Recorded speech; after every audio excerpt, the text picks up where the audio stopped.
مفتی محمد صاحب کی خدمت جائیں گے جواب لینے کے لیے۔ بعض مرتبہ سیر و تفریح کے لیے آدمی یادگار مواقع پر جاتا ہے، کیا وہاں یادگار کے طور پر اپنی کوئی تصویر لینے کی گنجائش ہے؟ بسم اللہ الرحمن الرحیم، نحمدہ و نصلی علی رسولہ الکریم، اما بعد۔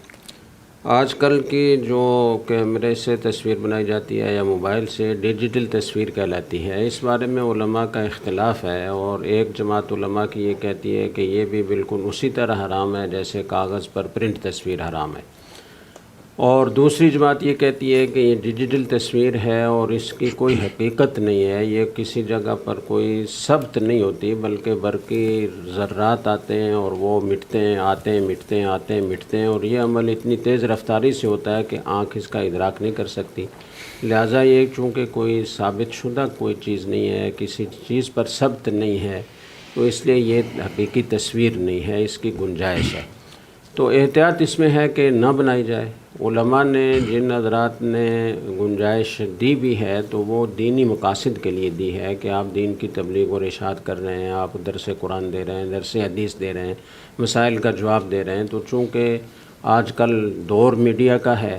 اور علماء کرام کے پاس مسجد میں بیٹھنے والے، درس قرآن درس حدیث سننے والے 15، 20، 25، 50 ہوتے ہیں، اور میڈیا سے لاکھوں لوگ اس کو سن رہے ہوتے ہیں، تو اپنے دین کی تبلیغ اور ارشاد کے لیے، اور لوگوں کو تو طرح طرح کے دین کے بارے میں شکوک و شبہات ہوتے ہیں، اور ان شکوک و شبہات کی وجہ سے بعض اوقات ان کا ایمان متزلزل ہوتا ہے، تو ان کو بچانے کے لیے اور اس دلدل سے نکالنے کے لیے اگر علماء کرام میڈیا پر آتے ہیں اور ان کی تصویر آتی ہے تو اس کی گنجائش ہے۔ تو یہ چونکہ ایک تفریحی آپ کا وہ سلسلہ ہے، تو اس میں کوئی ضرورت نہیں ہے،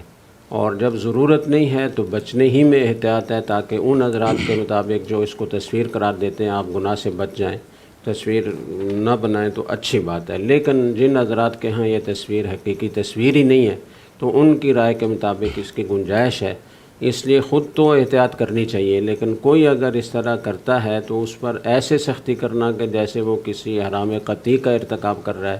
یہ درست نہیں۔ جی ٹھیک ہے، بہت شکریہ۔